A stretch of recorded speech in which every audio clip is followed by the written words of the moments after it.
Halo guys, ketemu kembali bersama saya Romo Matius tentu di Fransiskus 67 Reborn. Kali ini saya bersama dengan seorang saudara Dina yang berasal dari Papua. Beliau lama bertugas di luar Papua. Dia merupakan seorang misionaris putra Papua yang tugas di luar Indonesia. Beliau merupakan anggota dari Provinsi Duta Damai Papua. Jadi Indonesia memiliki dua provinsi, Provinsi Santo Mikael Malaikat Agung Indonesia Jakarta dan Provinsi Fransiskus Duta Damai Papua. Jayapura ya. Dan kali ini saya bersama dengan beliau. Ini beliau lagi liburan nih, lagi liburan dari Sudan Selatan. Sudan Selatan. Nama lengkapnya Romo Timotius Sebire OFM. Sebire OFM. Jadi kita mau kepoin nih, kira-kira apa yang menarik sebagai seorang misionaris yang beliau alami sebagai seorang Fransiskan yang tugas di luar Papua. Dengan Papua kita pasti punya banyak kisah dan cerita. Iya, betul. Apa kabar? Oh, baik-baik. Romo, baik-baik ya? Sehat-sehat ya? Sehat-sehat ya? Alhamdulillah. Itu sehat ya? Kami sana itu bicara campur berbagai bahasa, termasuk Arab. Bahasa Arab juga ya? Jadi pertama menjadi misionaris itu memang awal-awal saya tidak pernah berpikir menjadi seorang misionaris. Nggak pernah berpikir jadi misionaris? Jadi bagaimana cerita awal jadi misionaris? Yang cerita awal itu saya dulu setelah teologi filosofi saya bertugas di SKPKC Fransiskan, GPIC Fransiskan di Papua ya? Di Papua. Setelah itu tahun 2014 saya ke Selandia Baru belajar Inggris. Belajar bahasa Inggrisnya. Begitu kembali lalu diminta misionaris di Myanmar dulu lah. Oh, Myanmar ya. Tahun 2016. Berapa tahun? 5 tahun. 5 tahun ya? 5 tahun. Sebenarnya masih lanjut tapi karena kudeta militer makanya saya kembali. Oh, jadi karena ada kasus kudeta militer di Myanmar. Kemudian Romo balik lagi ke Indonesia. Kembali ke Indonesia. Kembali ke Indonesia. Itu tahun 2021. 21. Nah, balik ke Papua. Ke Papua. Lalu ada ide lagi menjadi misionaris? Lalu saya tinggal Sentani jadi magister prapostolan. Lalu ada info bahwa ada misionaris di Sudan Selatan. Oh, ada misi ke Sudan Selatan. Misi ke Sudan Selatan. Akhirnya provinsial minta saya bilang saya siap saja. Ini kan ketatan tugas, jadi saya pergi. Jadi bagi saya selain misionaris juga namanya nama baik bersaudara, nama baik provinsial. Saya membawa nama baik provinsial. Tapi juga itu panggilan dari ministerial di Roma, jadi ya kita namanya pelayanan. Menjadi misionaris ya? Misionaris.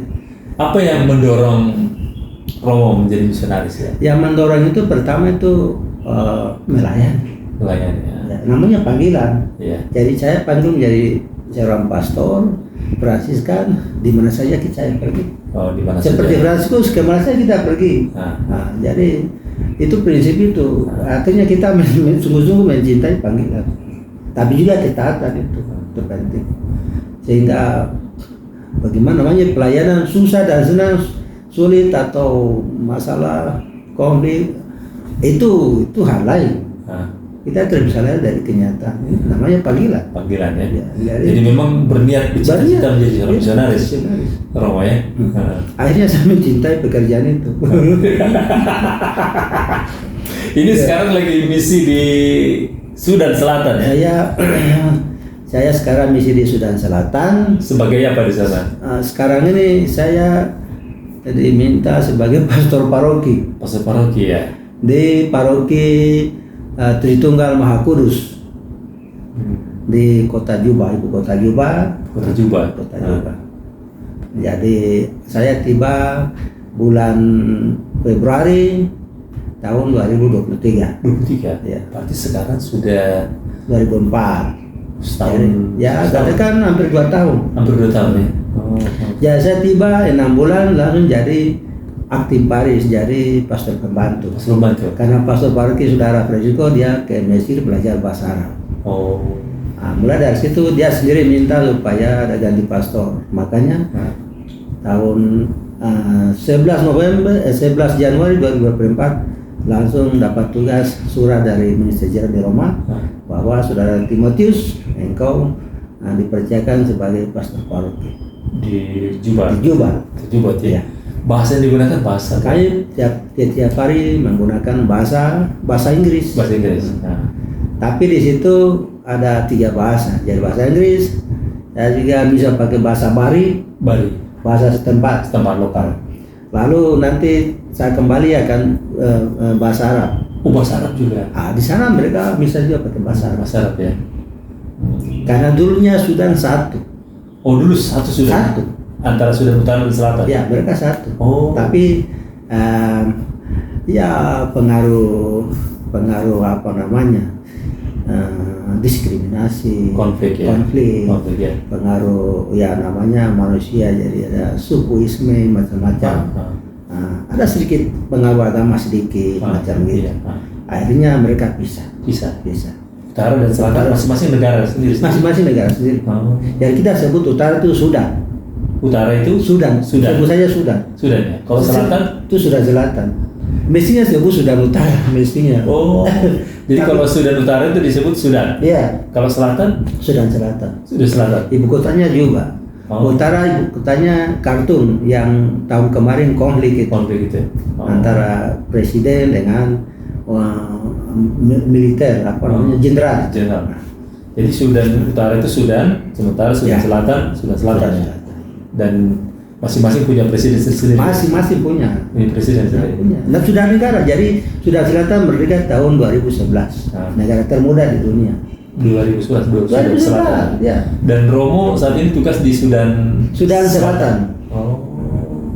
Dan mayoritas Katolik. Kita katakan Katolik. Kita punya kardinal baru ada. Sangat akrab di situ. Dan itu kan daerah konflik Romo ya. Daerah konflik. Jadi sejak 2013 itu civil war. Berlanjut sampai 2014 itu baku hantam. Di antaranya etnis sebenarnya karena rebut kekuasaan. Presiden dengan wakil presiden. Jadi banyak gereja, kapela hancur. Jadi banyak orang mengungsi ke kota Juba. Jadi waktu Romo ditugaskan nih, diberi informasi oleh pimpinan. Saudara Timo nanti bertugas misionaris di Sudan Selatan. Tapi kan Romo sudah dengar juga kalau itu daerah konflik ya. Itu gak membuat ciut nyali itu. Betul. Gak takut gitu. Ya, biasanya kita bermisi ke negara tersebut, kita sudah belajar tentang situasi politik, agama, budaya, semua itu kita belajar. Dan kita pergi tidak shock juga karena kita sudah ada bayangan kalau di situ memang konflik. Ya. Karena kadang kita dengar berita tidak sesuai dengan lapangan juga. Oh, apa yang didengar di media itu nggak sesuai dengan di lapangan? Ada yang sesuai dan tidak. Dan juga tidak semua dimuat di media. Ketika kita pergi ke tempat, baru kita tahu peristiwa ternyata begini. Jadi setelah Romo sampai sana ternyata bagaimana situasi kondisi di sana itu masalah adalah soal mereka bilang security. Itu belum bahaya. Masa aman belum ya? Ya, belum. Karena rebel itu masih banyak. Senjata itu ada di rumah-rumah. Oh, di rumah-rumah. Di rumah-rumah. Sipil punya senjata? Punya ya? Punya. Yang Natal kemarin mereka pemerintah sita hanya beberapa, tapi di rumah ada. Di rumah ada? Di rumah ada. Ada, mereka sembunyi. Bahkan orang ternak sapi, mereka bawa angka 747. Sambil bawa ternak sapi. Itu biasa. Jadi Romo nggak sok melihat itu? Biasa kan, itu biasa. Dengan senjata Romo itu, nggak sok, kaget? Tidak. Bahkan malam kita punya pengalaman di paroki, ada pencuri masuk, satpam punya senjata. Jadi pencuri itu masuk karena dia tidak bisa kejar, dia kasih bunyi senjata, bikin bunyi senjata supaya pencurinya lari. Atau misalnya malam kita dengar bunyi senjata di kompleks sebelah, nanti jangan sana balas dengan tembakan. Itu hal biasa. Biasa. Tidak bisa kaget lah. Jadi kamu tidak kaget dengan bahkan dekat biara pun kita ada menembak. Ya, hanya kita langsung sembunyi di tempat tidur atau di tempat yang tidak terbuka, takut peluru nyasar. Jadi waktu ada baku tembak ya, perang. Ya. Romo waktu itu ada di pastoran. Pastoran. Lalu kemudian nggak lari. lari kemana? Lebih baik tenang di tempat saja. Tenang di tempat ya. Tapi biasanya anak-anak orang di sana justru bunyi tembakan mereka lari mau lihat, mau ingin lihat apa yang terjadi. Oh gitu ya. Karena asal biasa saja itu. Ya, sama dari orang tidak takut tidak ini ya. Jadi tahun lalu konflik di Sudan, Khartoum Ya. Khartoum kita punya warga Indonesia sudah dipulangkan lewat Laut Merah. Nah, sementara pastor, uskup, suster, umat mereka lari ke kami di selatan. Ke selatan. Ke selatan. Nah, jadi saya lupa salah satu uskup.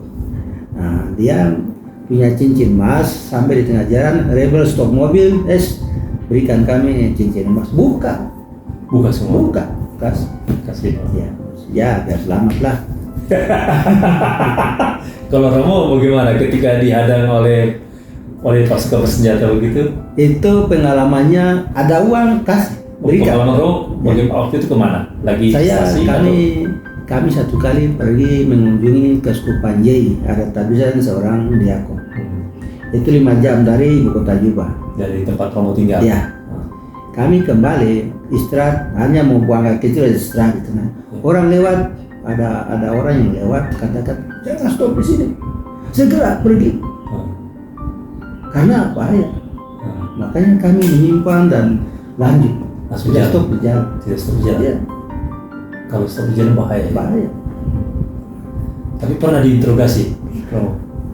Kalau interogasi tidak sih, tapi banyak kali dicegat ketika kita ke pasar belanja atau jalan kaki, itu memang dicegat. Dicegat ya. Minta kartu identitas, macam itu mereka minta. Tapi karena ada, tapi ya alasan ya minta uang saja. Mereka minta uang sedikit. Untuk penghidupan bagaimana, Rob? Hidup sehari-hari. Kehidupan sehari-hari ada beras. Makan beras juga. Ada beras. Tapi mereka punya makanan favorit itu kacang merah, ada jenis kacang dengan roti. Alamnya bisa ada pertanian ya? Saya belum pernah lihat. Mereka tidak punya pertanian yang terbalansir oleh pemerintah. Tidak ada. Tidak ada pertanian? Tidak ada. Orang bertani sederhana. Tapi tunggu musim. Kalau hujan mereka bertanam. Oh, musim kacang-kacangan, jagung, singkong ada.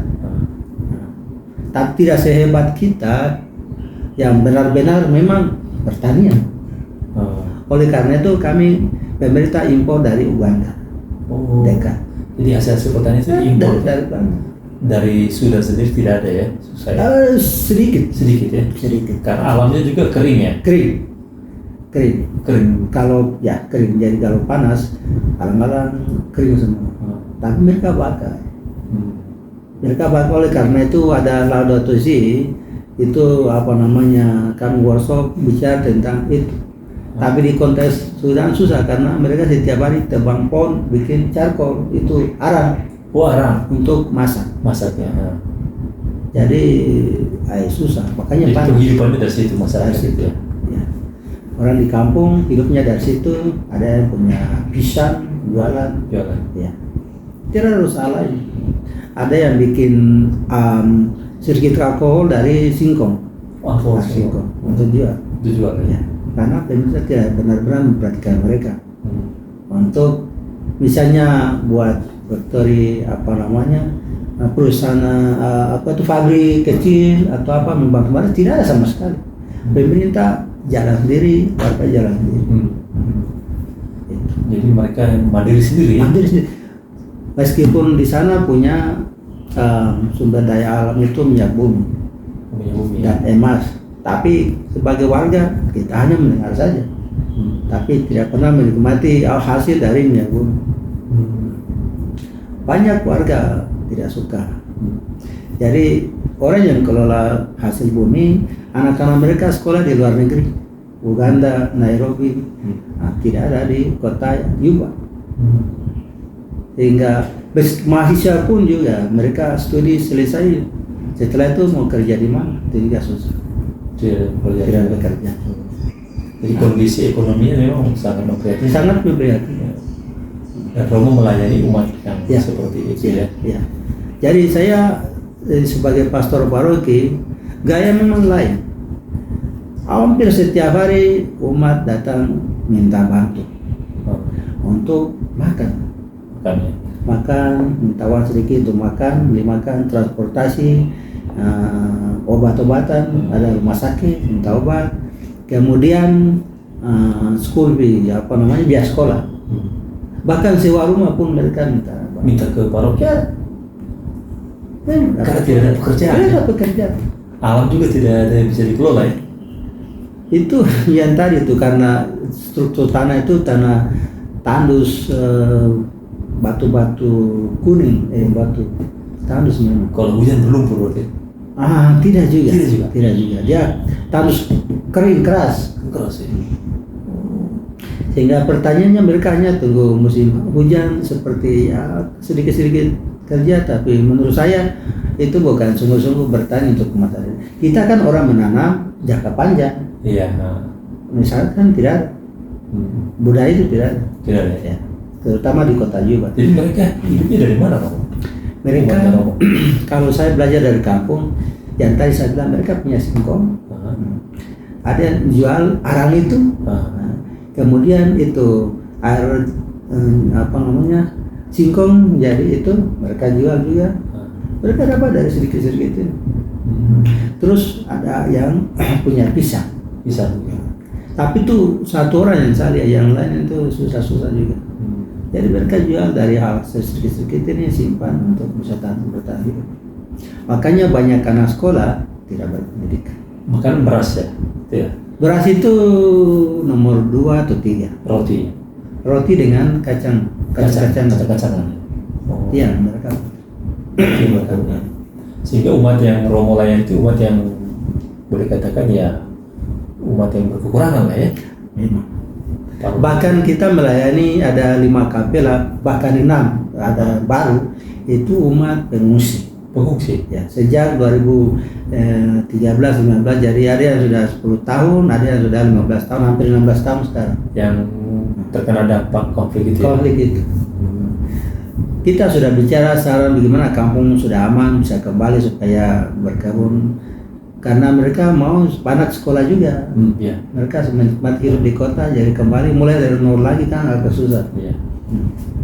Kita prihatin juga karena tempat pengungsian itu dibangun oleh UN. UN membantu mereka membuat tenda-tenda, tapi sangat tidak higienis, tidak bagus. Karena dari kesehatan itu kurang bagus. Tapi mau apa lagi? Begitulah kondisi begitu ya. Romo pernah nggak terpikir untuk meninggalkan itu dan pulang ke Indonesia ya? Kalau dibayangkan dengan Indonesia kan kita jauh berbeda ya. Betul. Papua itu surga yang turun ke bumi katanya. Jadi memang pertama ke sana itu hampir 1 bulan berusaha untuk enjoy dengan makanan mereka. Karena mereka kan sangat lain yang kita di Asia misalnya Asia kan baru punya kita hidup beras ada apa macam-macam. Sekarang tuh memang mau bilang kurang juga tidak juga tidak. Jadi orang bilang apa? Mau mati juga tidak, hidup juga tidak, ya tetap saja begitu. Tetap saja begitu di tengah-tengah. Ya di tengah-tengah. Karena tidak ada pilihan. Ya apa yang ada kita makan. Jadi kita berusaha untuk bagaimana makan nasi dengan kacang merah. Itu saja. Itu kan coba bayangkan. Ya ini namanya mesti kita makan saja tuh. Untuk bisa hidup. Tanpa lauk, Romo. Tanpa lauk. Dan kita pikir mereka juga hidup, kita juga bisa hidup tuh mereka hidup juga. Ya, mereka hidup. Sampai hari ini mereka masih hidup, kita juga bisa hidup. Tapi penyesuaian perut Romo ya, bisa. Ini masalah. Jadi memang perut itu susah juga. Tapi ya itu, untung ada roti sedikit ya. Lapar makan roti sedikit untuk tambah-tambah kekuatan. Roti dengan madu. Madu cukup sudah. Kalau lihat dari apa yang Romo katakan tadi kan dari sisi keamanan kurang security juga ya, kurang aman juga ya. Kurang aman. Artinya masih konflik. Ya. Dan Romo kadang-kadang melihat umat Romo itu bawa senjata begitu ya. Ya. Lalu kemudian dari segi kondisi geografis makan susah juga ya, terbatas ya. Terbatas. Sementara Papua surga yang turun ke bumi itu lebih menarik gitu. Ya. Jadi betul, kalau kita pikir itu sebenarnya Papua itu orang malas. Orang karena mungkin dimanja oleh alam, ada sagu, ada ikan, tinggal pergi ambil saja. Kondisi itu membuat orang tidak berpikir ke depan. Kalau di Sudan itu kondisi tidak seperti itu. Tidak seperti itu. Kondisi membuat orang memang susah. Harus bekerja. Tapi mau bekerja kerasnya bagaimana? Mengolah tanah nggak bisa ya? Nggak bisa. Saya pernah membantu seseorang umat, OMK lah kita katakan orang muda. Jadi saya ingin membantu dia karena dia bapaknya nikah dengan 4 istri. Bapaknya meninggal, mamanya meninggal, lalu tinggalkan 12 anak. Dia anak laki-laki besar yang bertanggung jawab sama adik-adik. Dia bekerja di salah satu yayasan, tapi tidak cukup. Lalu saya berniat untuk membantu dia. Tapi dia membuat budgetnya lebih besar dari kekuatan saya. Lalu untuk apa Romo? Untuk membantu dia usaha untuk jualan-jualan teko, gitu. Buat usaha website gitu ya. Untuk dia supaya punya keluarga. Hanya karena terlalu besar. Karena hampir setiap hari orang umat datang minta bantu tadi. Bantu sekolah, transportasi, makanan, sewa rumah yang tadi. Jadi Romo bisa bantu mereka? Ya, kita kan simpan uang sedikit untuk bantu mereka sedikit-sedikit. Kalau yang minta sampai besar, maaf ini tidak ada uang. Tapi kita sebagai seorang misionaris, kalau kita katakan tidak ada uang, mereka tidak akan percaya. Tidak percaya? Tidak percaya. Lalu? Karena menurut mereka misionaris itu banyak uang. Saya bilang konsep ini harus berubah karena tidak mungkin uang terus selama-lamanya, tidak bisa. Kamu harus bekerja sendiri. Memang kita bantu, selalu bantu. Tapi ada ukur-ukurnya. Kita lihat keuangan, bagaimana bisa membantu supaya tidak ada kekosongan. Terbatas juga dong ya. Terbatas. Yang bisa dibantu ya. Sesuatu hal yang menarik adalah mereka meskipun susah, bahkan sakit pun bagaimana, banyak yang cacat karena kondisi. Tapi yang saya pelajari baiknya dari mereka adalah ketika kita merayakan misa di kapela-kapela, mereka punya antusias untuk memberikan sumbangan dari apa yang mereka tidak punya. Hebat itu. Semacam kolektif. Jadi mereka memberi dari apa yang tidak mereka. Iya, menurut saya amati, menurut saya. Karena orang serius dari mana mereka dapat uang? Tapi mereka bisa kasih sumbangan. Itu hebat. Berarti seperti dalam jilid ya? Iya. Ada yang miskin itu ya? Iya, seperti itu. Dan Romo memperhatikan itu bahwa mereka memberi dari kekurangan. Ya. Orang sederhana seperti itu dapat uang dari mana? Yang tadi itu tidak punya kios juga, tidak punya perkebunan atau jualan yang hebat, tapi mereka masih bisa memberi. Ya, itu artinya akui dari segi iman mereka bahwa begitu susah gimana pun, tapi tetap percaya Tuhan Yesus. Inilah saya. Ya, memberikan itu artinya orang memberikan sumbangan, kolektor itu berarti dia merasa bahwa sesuatu yang lebih baik dari itu. Berarti umatnya Romo itu luar biasa ya? Luar biasa. Meskipun terbatas ya, dan nggak punya, tapi mau memberi untuk gereja ya? Sebagai persembahan kepada Tuhan ya? Itu hebatnya di situ. Ya. Untuk hidup Romo bisa dipenuhi dari kebutuhan hidup. Kita sebagai Franciscan kita di Indonesia lain. Atau mungkin paroki lain, tapi kita sebagai misionaris di paroki kita Franciscan, kita tidak dapat orang katakan stipend dari gereja, dari paroki, tidak ada. Tidak ada ya? Tidak ada. Itu tidak ada dari umat, tidak ada ya? Tidak ada. Ada, kalau kita merayakan hari-hari besar khusus, kadang kita dapat. Tapi biasa itu kan untuk di rumah kita besar. Untuk komunitas ya? Komunitas, itu biasa. Tapi tidak seperti kita di Indonesia, lain ya? Terbatas betul loh. Bahkan mereka mengharap dari kita yang memberi ke mereka ya. Jadi itu sangat beda jauh pastoralisme. Dan Romo awal-awalnya mengalami kesulitan ya. Ketika bertemu dengan mereka mengalami kesulitan. Tidak terlalu juga, karena saya sudah biasa. Kan soal bahasa yang tadi itu kita bahasa, lalu kita mesti kreatif, mesti bijaksana, dan untuk bergaul relasi itu kan penting. Sehingga punya teman, tahu orang yang kita percaya. Kalau kita tidak tahu sesuatu, kita bertanya kepada orang setempat. Harus punya berteman sama orang setempat, yang percaya betul. Karena kemudian mereka akan menolong kita. Apa yang kita tidak tahu, kita tahu dari mereka. Kalau kita tidak tanya orang setempat, kita kan tidak tahu sesuatu. Kita hanya tahu sebanyak dengar, sebanyak analisis, tapi kenyataan sebenarnya itu bertanyalah pada orang setempat. Ya. Mereka akan menceritakan sebenarnya. Dan kamu sangat dekat dengan mereka ya? Ya. Dalam bahasa Inggris atau bahasa lokal, Bari? Bahasa Inggris campur bahasa Bari. Mereka bisa bahasa itu ya? Bisa ya? Bisa. Dan mereka bicara Inggris semacam bahasa nasional lah. Bisa mereka ya? Seperti kita sering bicara Indonesia. Iya.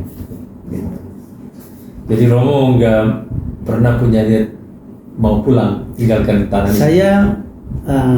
Saya punya kontrak yang diberikan sebagai pastor bagi dari Mr. di Roma itu 3 tahun. Itu berarti 2027. Oh 2027 ya. Jadi saya berusaha akan tetap sampai 2027. Kemudian saya berpikir untuk entah misionaris di mana atau masih bertahan 1-2 tahun. Jadi artinya kontrak itu tetap kamu jalani ya, sebagai seorang misionaris di Sudan Selatan itu ya. Kalaupun berakhir tetap akan jadi misionaris lagi ya. Dimanapun itu ya. Kan biasanya kontrak selesai kan renewal, perbarui. Ya. Apakah masih melanjut atau tidak, itu juga tergantung dari kita sendiri. Apa tantangan yang paling Romo rasakan berat ya selama menjadi misionaris di Sudan Selatan itu? Yang saya rasa tantangan itu pertama kebutuhan umat. Yang tadi tentang uang itu, karena itu bukan sedikit. Hari ini satu orang datang minta bantuan. Iya. Mereka minta bantuan hari ini, mungkin besok 3 datang. Dengan alasan yang berbeda-beda. Dan kita tidak bisa memenuhi kebutuhan mereka. Karena memang sangat membutuhkan uang. Dari segi itu memang mereka membutuhkan ya. Ya, dan karena usahanya seperti apa, mereka usaha juga susah. Jadi kalau kita lihat ada peribahasa selalu mengatakan jangan beri ikan tapi beri pancing ya. Kalau itu tidak bisa diterapkan sana ya? Ya susah. Susah ya? Susah karena mereka butuh ikan saat ini ya. Itu masalahnya. Kalau kerja tapi mau kerjakan apa tidak ada. Ya. Jadi kita mau bicara tentang soal pertanian, macam tidak bisa kena. Karena dunia itu tidak. Dunianya tidak pas, ya. Lingkungan kondisi itu nggak bisa untuk pertanian itu ya. Dan tunggu hujan tadi ya. Tunggu hujan. Kalau tidak keras pertanian. Ya karena sistem pemerintahnya tidak memperhatikan, jangankan warganya, membangun kotanya juga agak susah. Jadi itu tantangan yang paling. Tantangan. Kemudian saya sebagai pastor paroki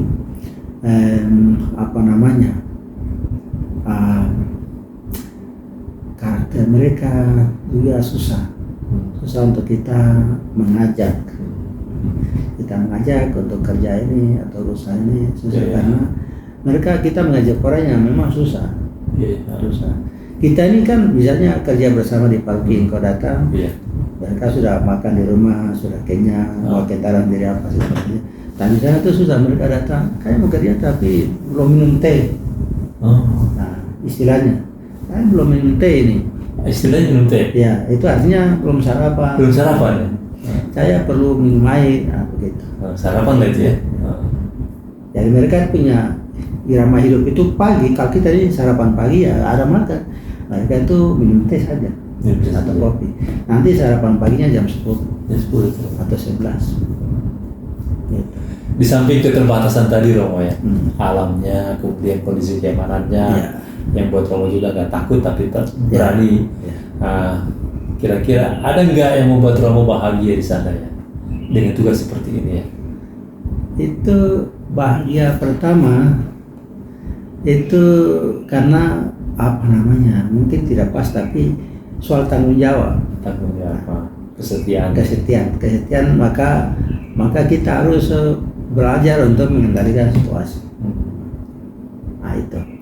Yang kedua, karena kita tahu situasi, apa yang harus dibuat. Sehingga kita punya konsep berpikir, tahu tentang keadaan, apa harus buat, membuat kita tidak ragu atau takut.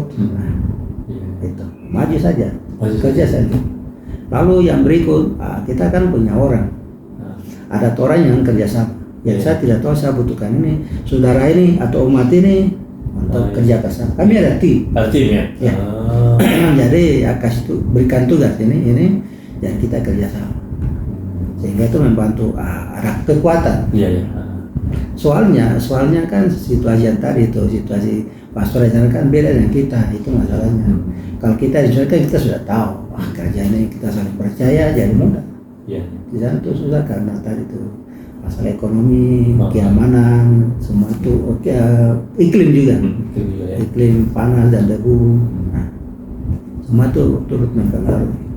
Jadi Romo bahagia kan? Ya, bahagia saja. Kalau ditanya nih yang pimpinan nih, Saudara Tino, apakah Anda bahagia di sana? Bahagia saja. Bahagia saja. Dan senang. Dan akan kembali lagi ke sana. Akan kembali, saya libur 2 bulan. 2 bulan. Kan saya tunda 2 kali. Seharusnya 1 tahun libur 1 bulan. Oh, setiap tahun libur? Libur 1 bulan, ya. Tapi Romo tunda dan kali ini baru libur ini ya? Ya, baru libur. Meskipun Kardinal Stephen dia katakan, kamu tinggal dulu, nanti Juli ada tabisan imam 2 dan diakon. Tapi Guardian katakan, dia sudah 2 kali jadi dia libur. Iya. Oke, silakan. Sehingga Romo tetap bahagia menjadi misionaris ya. Iya.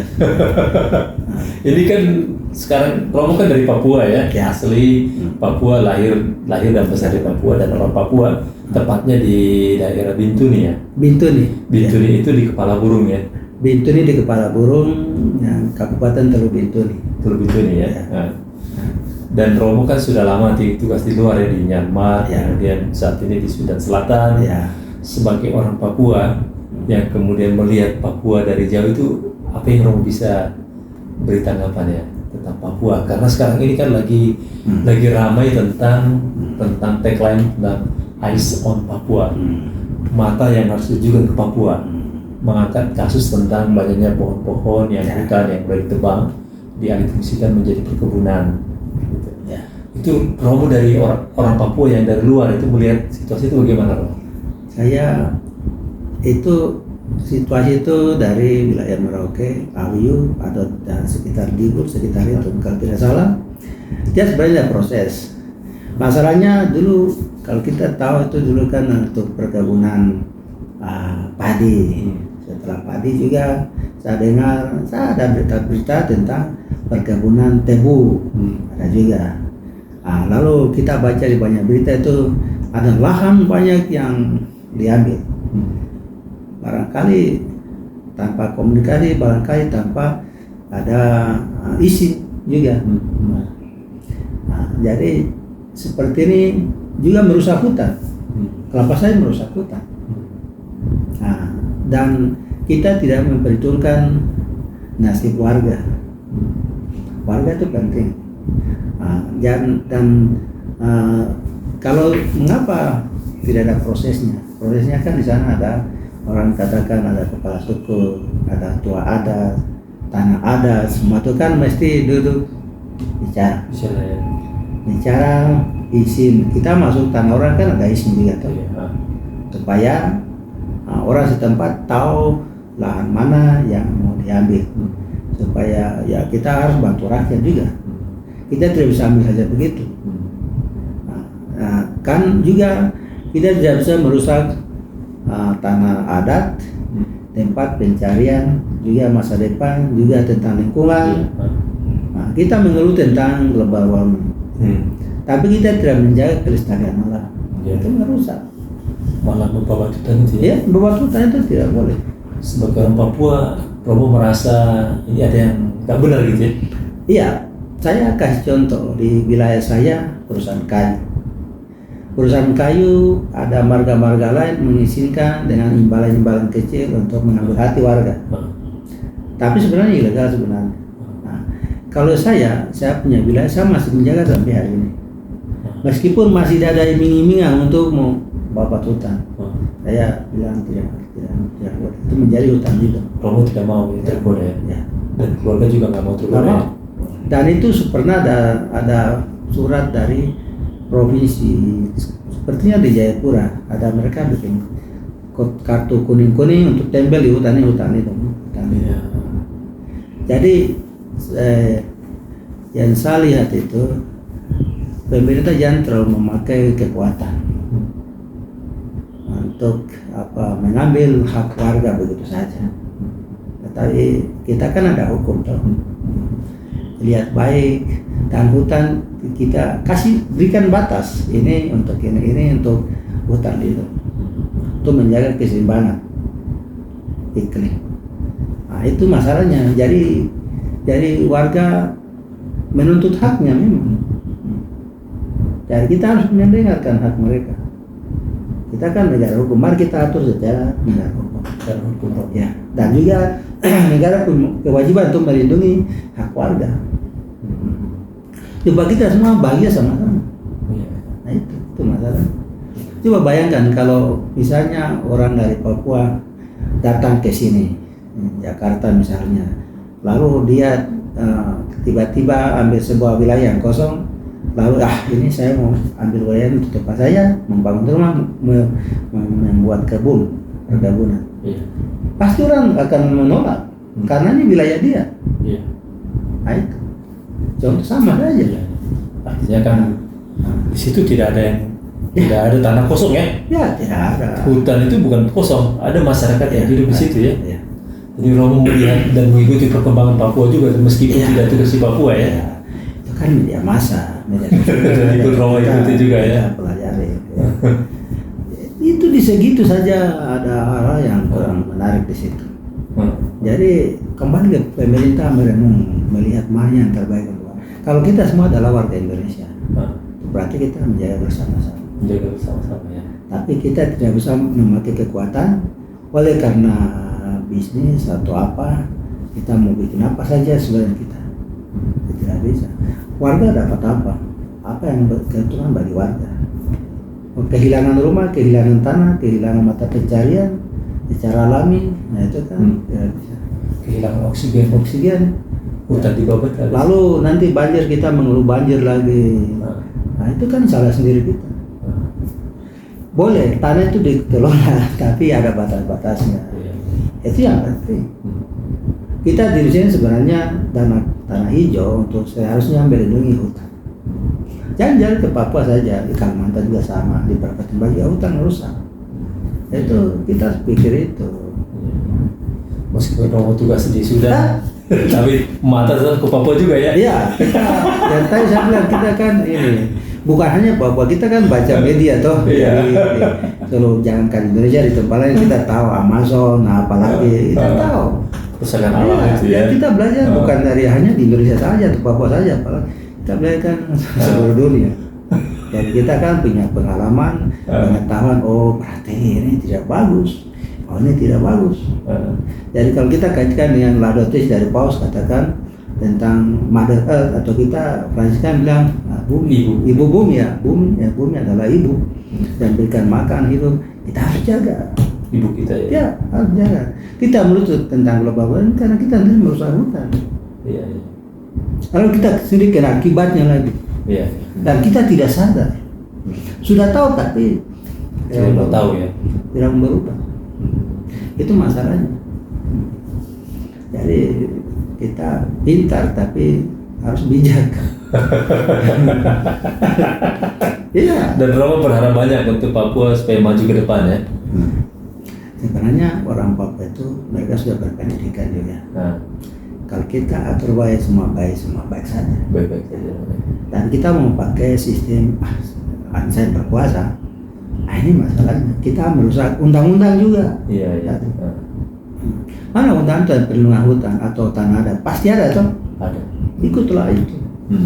Iya. Kita katanya negara hukum. Iya, tapi melanggar hukum sendiri. Iya. Itu kan tidak bisa. Tetap menghargai hak adat masyarakat adat. Itu penting.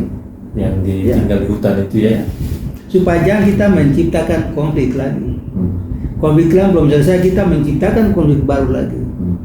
Ini kan aneh. kalau Romo lihat dan alami konflik di Sudan itu, untuk konteks kita itu bagaimana untuk Indonesia, Romo? Apa yang bisa kita pelajari? Sudan itu akhirnya mereka sadar, dulu kan masih satu toh, Iya. Sudan Utara dan Selatan. Mereka itu sadar karena hak mereka diambil. Oh, diambil. Hak mereka. Termasuk juga minyak bumi diambil. Nah, oleh karena itu yang sekarang mereka jadi presiden di Sudan 2011, merdekanya masih konflik karena bersaing. Memperebutkan kekuasaan. Kekuasaan. Jadi minyak ini ada di wakil presidennya punya tanah, sementara presidennya di tempat lain yang tidak punya itu. Nah, itu Jadi konflik terus ya. Sebenarnya itu jadi pelajaran juga ya untuk kita ya di Indonesia ya.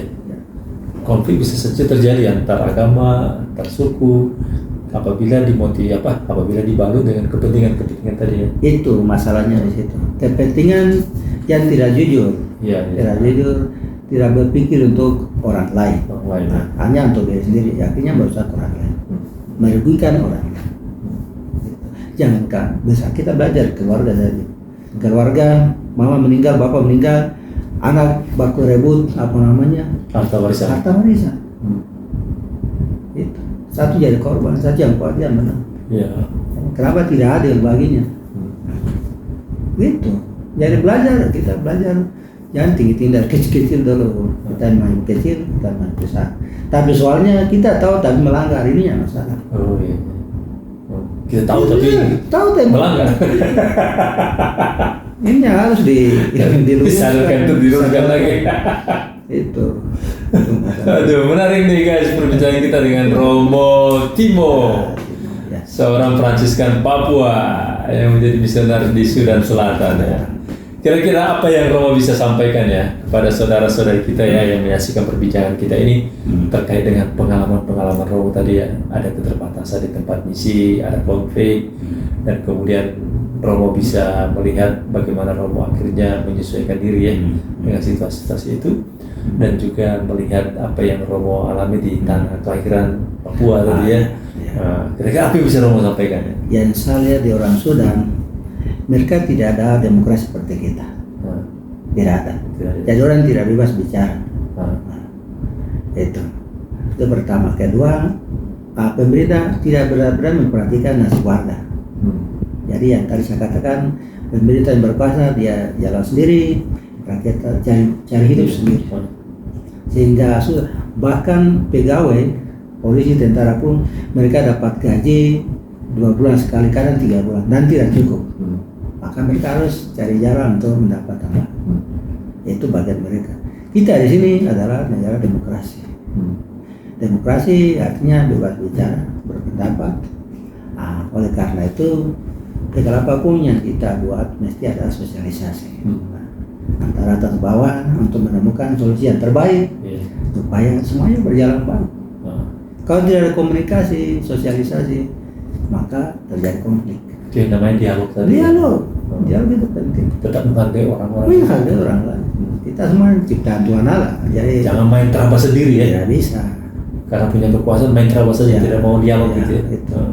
Jadi orang bilang katanya serobot. Serobot ya. Itu kan pelanggaran. Serobot mungkin kata halus tapi pencuri saja, seperti pencuri. Pencuri. Iya. Pencuri secara terang-terangan. Seperti itu. Jadi sebenarnya itu dia orang kepentingan saja. Kepentingan orang tidak pikir orang lain. Kepentingan. Karena orang pikir kaya, orang pikir dia saja hebat. Jadi kita orang yang kaya dia tetap kaya, dan kita miskin tetap miskin. Coba kaya pikirkan orang miskin. Kita sebenarnya punya hasil alam untuk membangun negeri, membangun warga. Tapi itu mungkin belum kapal, saya pikir. Bagaimana membangun warga yang kekurangan?